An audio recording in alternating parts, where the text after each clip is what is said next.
আজরাইল আলাইহিস সালামকে যদি আল্লাহ পাঠায় দেয়, আর আজরাইল আইসা যদি দেখে তোর হাতে নাচ গানের মোবাইল,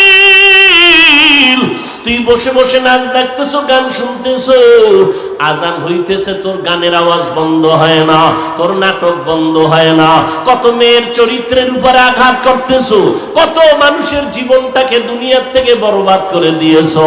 আজরাইল যখন আসবে তোমার সামনে স্বাভাবিক অবস্থায় আসবে না।